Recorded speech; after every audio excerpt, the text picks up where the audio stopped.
চাষাবাদের খরচ কমানো আর মুনাফা বাড়ানোর জন্য এফসিআর জানা খুবই জরুরি। 10 কেজি মাংস দিয়ে ভাগ দেন তাহলে এফসিআর আসে 2। ভালো এফসিআর পাওয়ার জন্য কি কি করণীয়? প্রিয় মাছ চাষী ও খামারি ভাই ও বন্ধুরা, কেমন আছেন? আশা করি সবাই ভালো আছেন। আজকের ভিডিওতে আমরা আলোচনা করব মাছ ও মুরগি চাষের একটি গুরুত্বপূর্ণ বিষয় নিয়ে, যা হচ্ছে এফসিআর বা ফিড কনভার্সন রেশিও। চাষাবাদের খরচ কমানো আর মুনাফা বাড়ানোর জন্য এফসিআর জানা খুবই জরুরি। তাই আজকে আমরা ইন ডিটেলসে জানার চেষ্টা করব এফসিআর কি এবং এফসিআর ফলো করলে আমাদের কি কি উপকার হতে পারে, এবং ফুল বিস্তারিত ভিডিওতেই আলোচনা থাকবে এফসিআর নিয়ে। তো যারা ভিডিওটি দেখছেন অবশ্যই ধৈর্য ধরে সম্পূর্ণ ভিডিওটি দেখবেন, তাইলে এফসিআর নিয়ে আপনাদের সমস্ত প্রশ্নের উত্তর পেয়ে যাবেন এক ভিডিওতে। চলুন ভিডিও শুরু করি। চাষি ভাই, আপনার বিশ্বস্ত সঙ্গী। আমরা অনেকেই মাছ ও মুরগি চাষ করি, বাট এফসিআর সম্পর্কে আমাদের অনেকেরই কোনো ধারণা নেই। চলুন এবার আমরা হাতে কলমে আপনাদেরকে এফসিআর সম্পর্কে বিস্তারিত বুঝিয়ে বলি। আসলে এফসিআর কি?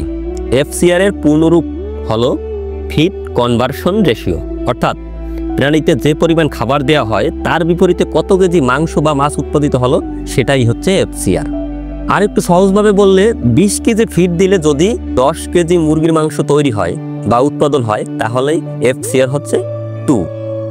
আরেকটু সহজভাবে যদি আমি আপনাদেরকে উদাহরণ দিয়ে বলি, ধরেন আপনি আপনার খামারে 20 কেজি খাবার ব্যবহার করলেন, যার বিপরীতে আপনার 10 কেজি মাংস উৎপাদিত হলো, তাহলে আপনি 20 কেজিরে যদি 10 কেজি মাংস দিয়ে ভাগ দেন তাহলে এফসিআর আসে 2। এবার আমি আপনাদেরকে একবারে আমি খাতা কলমে হিসাব করে বুঝিয়ে বলি। হ্যাঁ, আপনারা যে আপনার ভিডিওতে যেমন খাতায় দেখতে পারতেছেন যে আমি হিসাবটা করতেছি, এইটা হচ্ছে আমি একবারে হাতে কলমে আপনাদের এফসিআর এর হিসাবটা বুঝিয়ে বলার চেষ্টা করতেছি। ধরুন আপনার 200 পিস ব্রয়লার মুরগির উৎপাদন করতে মোট খাবার বা ফিড লাগছে 600 কেজি, এবং 1 মাস পরে দেখা গেছে আপনার মোট উৎপাদিত মাংসের পরিমাণ হচ্ছে 400 কেজি। ঠিক আছে, এখন যদি এই এফসিআর বের করতে হয়, তাইলে আপনি এই যে উৎপাদিত মোট আর যে ফিটের যে পরিমাপ ছিল, ধরেন আপনার ফিট ছিল 600 কেজি, 600 কেজিতে আমরা যদি উৎপাদিত মোট মাংস দিয়ে ভাগ করি, মানে 600 যদি 400 কেজি দিয়ে ভাগ করি, তাইলে আসে কত? 1:5, তার মানে বা 1.5। এইটাই হচ্ছে এই এফসিআর। আশা করি কম বেশি হলেও বিষয়টা আপনারা বুঝতে পারছেন আসলে এফসিআর কীভাবে বের করে, এবং এফসিআর মানদণ্ডের যে হিসাব বা আমি এই যে ভিডিওতে দেখানোর চেষ্টা করলাম, এফসিআর এর সূত্রও দিয়ে দিলাম আপনাদেরকে। তো এখন আপনাদের মানে প্রশ্ন আসতে পারে যে আদর্শ এফসিআর কত থাকা উচিত? মাছ ও মুরগি চাষের যে আদর্শ এফসিআরটা কত থাকলে আমাদের জন্য ভালো? আসলে মাছের ক্ষেত্রে আদর্শ এফসিএফ হচ্ছে, যদি ধরেন তেলাপিয়া মাছের ক্ষেত্রে প্রায় 1.5 থেকে 1.8, গলদা চিংড়ি অথবা যে কোনো চিংড়ি মাছের ক্ষেত্রে 1.8 থেকে 2.2, এবং আমরা যারা কার্প জাতীয় মাছ চাষ করি, মিশ্র কার্প চাষ, এইটার ক্ষেত্রে হচ্ছে 1.8 থেকে 2। ঠিক আছে, আর অপরদিকে যদি আমরা যারা মুরগি পালন করি, মুরগির ক্ষেত্রে ব্রয়লার মুরগির ক্ষেত্রে 1.4 থেকে 1.6, এবং লেয়ার মুরগির ক্ষেত্রে 2 পয়েন্টের কাছাকাছি, 2 এর কাছাকাছি বলতে পারেন। অর্থাৎ এফসিআর যত কম হবে তত কম খরচে বেশি উৎপাদন সম্ভব।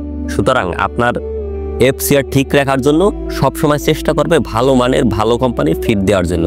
কারণ হচ্ছে যদি আপনার ফিটের মান যদি ভালো না হয়, তাইলে আপনার খাবারের পরিমাণটা বেশি লাগবে, যার কারণে আপনার খরচ বেশি হবে, ওদিকে মাংসের উৎপাদনটা কম হবে। ঠিক আছে, আর এই এফসিআর ঠিক রাখার ক্ষেত্রে যেমন খাবারটাও জরুরি, সেই সাথে সাথে যে মাছের কোন ধরনের পোনা দিতেছেন, অথবা আপনার মুরগির বাচ্চাটা কোন লেভেলের বা কেমন ক্যাটাগরির বাচ্চা, এইটার উপরও অনেকটা এফসিআর এর বিষয়টা নির্ভর করে। ঠিক আছে, চলুন এখন দেখা যাক যে আমরা কিভাবে এফসিআর ভালো রাখতে পারি।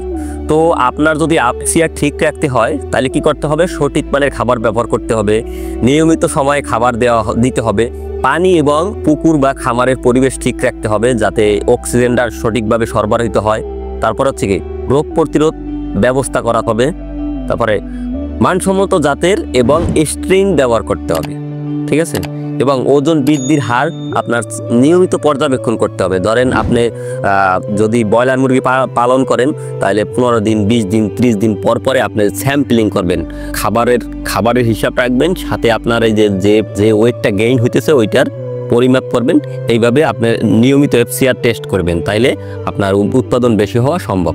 ঠিক আছে, আর এই একটা বিষয় মনে রাখবেন, একটি মাছের খামার অথবা মুরগির খামার যাই বলেন, এই খামারের কিন্তু যে খরচাটা হয়, খরচাটার একটা বড় অংশ মানে 60 থেকে 70% খরচাই হয় হচ্ছে এই খাবার খরচ। তাই এফসিআর নিয়ন্ত্রণ মানেই লাভ নিশ্চিত করা। আপনি যদি এফসিআর নিয়ন্ত্রণ করে যদি পালন করতে পারেন, ভালো ওই যে আমি ক্যাটাগরি বললাম, এই ক্যাটাগরির ভিতর যদি আপনার এফসিআরটা থাকে, তাহলে দেখবেন আপনার উৎপাদন ভালো হবে এবং অবশ্যই আপনি লাভবান হবে।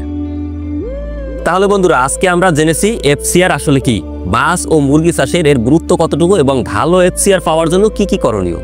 আপনাদের যদি ভিডিও ভালো লাগে তাহলে অবশ্যই লাইক, কমেন্ট এবং শেয়ার করবেন। আর এই ধরনের তথ্যবহুল ভিডিও পেতে আমাদের চ্যানেলটি সাবস্ক্রাইব করতে ভুলবেন না। সবাইকে অসংখ্য ধন্যবাদ জানিয়ে আজকের ভিডিও এখানেই শেষ করছি। চাষি ভাই, আপনার বিশ্বস্ত সঙ্গী।